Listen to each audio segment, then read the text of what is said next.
crucible. So I'm going to shut the torch so you can hear me. And I'm going to pour a couple of things, and then I'll explain what I'm pouring the aluminum for. So let me shut this noisy thing off. Pour the aluminum. Not really brushed for it tonight, but and I'm going to tell you right now it's about, I don't know, over 1,000 degrees right in this corner. Sweating my balls off. Let's go. Let's pour it. There we go. That's a little better. That out of my way. Get the stand going. Let's open up the door. Move the trip hazards. This handle's going to be hot. So I'm just pouring these two little ringlets here, and I'll explain exactly what they're for. Always use an extra glove on this because it's so dang hot. Nice and close. Just want to fill these up. Oh, nice. A little bigger is better. Always hope they don't do anything stupid with me. I'm going to fill up these with the last of the aluminum. Make some. There we go. Look at that. Perfect. I'm going to dump the rest on the floor. There's usually some trash.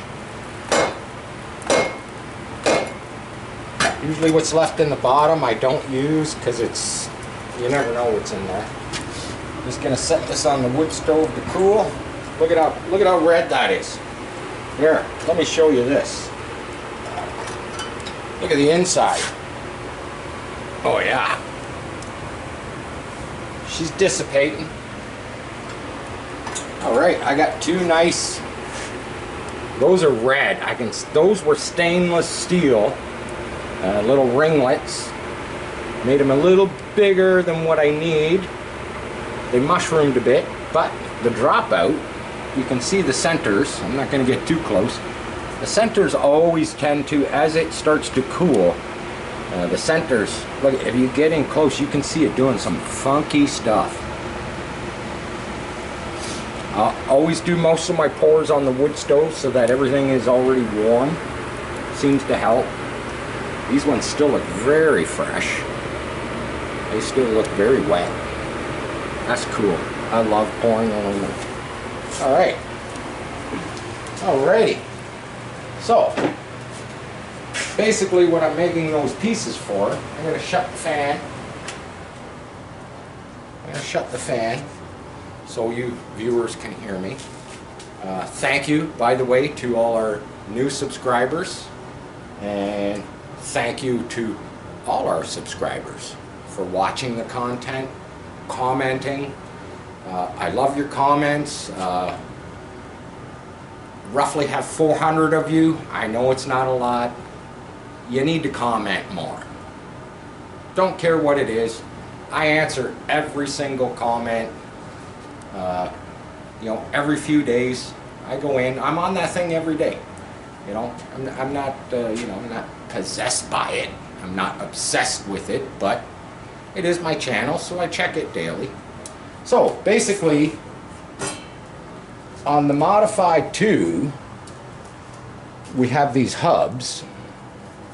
They got a double bearing in them.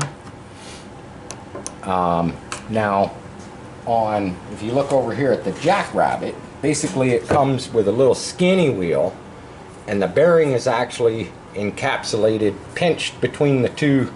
You know, it's a two-piece rim. It's got a shoulder bolt, just fits right onto the spindle. If you look at this spindle, and you look at the spindle on the Modified 2, they're basically identical. Same thread inside. This one just takes a Allen key bolt, fine thread, standard. This one takes it's kind of it's brass shoulder bolt that Rayco made back in the day. Goes through the bearing. Shoulder obviously snugs up against the spindle to let it roll. So basically what I'm getting at is, my idea is I want to be able to run wides on the Jackrabbit. basically, you know, so I can run these two cars side by side as road vehicles. And yeah, there might be a tiny bit of modification, but basically I poured those two slugs or chunks of aluminum to basically make these hubs. Ordered the bearings, Amazon, like $1 a piece. I'm getting 10 pieces, so I'll have some spares. Got to get some bolts, got to get some Allen key fine thread standard bolts. But yeah, so that's what the aluminum was just poured for, so that I can make a couple more, you know, of these for the Jackrabbit. The same hubs, they have the same, a similar hub to this, but with it has a keyway cut in it on the back of here and the back of the Rabbit. So that's what the aluminum was for, so I can run wides, you know, maybe put a fancier set of wheels on there, you know, when I get the alloys finished. Yeah, I know, quarter scale people, I've been kind of out and about from the quarter scale stuff for, you know, I don't know, week and a half. It's always on my mind though.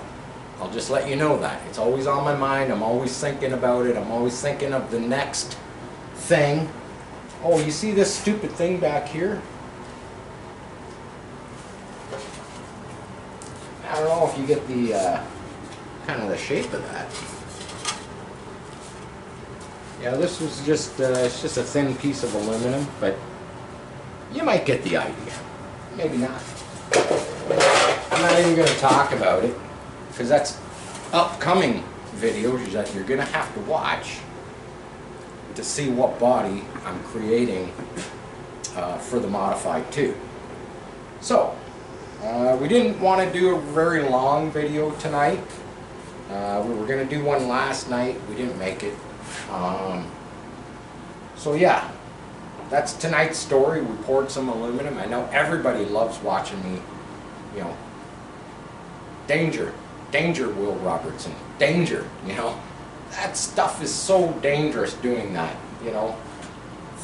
Over 1,000 degrees, pouring hot, you know, melted aluminum. But seems like my viewers like it, so that's why I did it. Now we're going to jump. We're going to jump from the quarter scale. And I know the quarter scale people right here, they're just going to leave. They're going to leave. They're going to leave the video. I know it. But we got the 52 Chevy here. As you can see, we did the video running the motor. We've got the tranny bolted up to the motor. We made motor mounts for it. Basically, we got it stuffed in here. We just got a new fuel pump we put on it.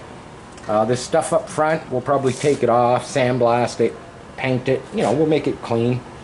We just replaced the steering box because the S10 box that was on there originally, it didn't really work right. This one came off my truck because I did something totally different in my truck. I needed the room up front here for a really nice radiator, and I 86'd the steering box. It just so happens that I had a set of the S10 conversion V8 headers upstairs, luckily. Only downfall was the regular piece that normally goes on the steering column here. It's a big, I can show it to you. It's big, it's ugly. It's hanging over here. It's one of these things right here. It's like a U-joint. And it was, you know, just takes up too much space in there. So I had some U-joints, these ones kicking around, and they're pretty basic. I don't even know what they're off some vehicle that I took them off of out at the wrecking yard. But basically we got a piece of double D that we made fit inside the square. See, it's a square. And basically trimmed it a bit so it fits inside there. We'll put a bolt through there, not too big, because you know we're kind of downsizing. Normally it fits over the outside of this. You can put that big old 3/8 bolt through there. This one, once that's in there and the rest of the stuff is all hooked up to the box, it's not really going anywhere. Can't go anywhere. We'll probably just put a 1/4 20 or maybe a 5/16 in there. So yeah, we're working on getting the steering back in. We did have a cross member, partial original cross member fender support body mount. It kind of does the whole, it does the whole thing up front here. But we just ordered a radiator for this, and that thing was just going to get in the way. We got a nice little radiator that's going to fit almost the full width, come up to roughly here. We'll probably put a crossbar where we cut these off, to support the radiator. Other than that, we've been picking away at this. It's when you get your motor and your transmission in, and you get your steering,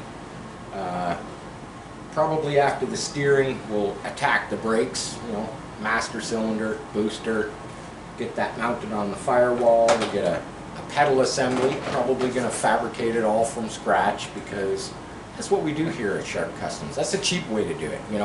We might take a little journey out to the wreckers. If we go out to the wreckers, I don't know, maybe we'll shoot a video out there, raping some poor vehicle of its bits and pieces and parts. That's the 52 Chevy. The Corvette. I think in the last video we dry mounted the motor. The motor is sagged. There's no transmission on the motor yet. But we had issues because I watched a whole bunch of videos, and what I found is the big block Corvettes, nobody runs tall valve covers because they don't fit. They do not fit in this corner. This is part of the brake pedal box. As you can see, this Corvette will obviously be a one-of-a-kind because we've got the tall valve cover in there. We got lots of clearance. The reason we have to run tall valve covers on this particular 427, I'll take the valve cover off. Well, it should come off. Oh, we got a little, motor has sagged a little bit, but I'll take that valve. Anyhow, this pedal box, where the brake pedal resides, used to be out to here. Kind of did that. I cut it in, cut it out, slice and dice. That's what I call it. I know what's going on here. The back of the motor it's sagged a bit. Had to make some special brackets and mounts for the power steering pump. That's all good. We got the electric water pump. It's just sitting on there. Just needed to measure distance. We got the race alternator. Made up some. It's all special stuff. It's all fabbed. Like, none of it is bought. None of it is kit. It's all kind of bits and pieces of whatever I have laying around here is how I do it, just to make it work. So I'll pull this valve cover off if I can. So yeah, we've got the rocker rollers on there. We're not running girdles. These big blocks, they do have, you could run girdles. We're not running girdles. But basically, so these lock nuts on the tops of the exhaust, each exhaust valve, they're too tall to run the stock valve cover, because that would have been the option. Just run the stock valve cover. We didn't want to go down that route, and the reason we didn't want to go down that route is because, well, we had the tall valve covers. So why not make the tall valve covers fit over in that corner? That was the corner. Headers, headers are tight. We've ordered up 7-inch booster, master cylinder, one of the Amazonia chrome jobbies. We do love Amazon. Amazon, you know, ships to our door. We don't got to go out. We don't got to spend money on gas, you know, blah, blah, blah. You get it. Everybody knows it these days. So, that's our little update for tonight. Don't forget to come back. Don't forget to share, like, subscribe. Hit the notification bell so you know when we're up and running, or should I say, rocking and rolling. So, that's our video for tonight. Peace. I'm out.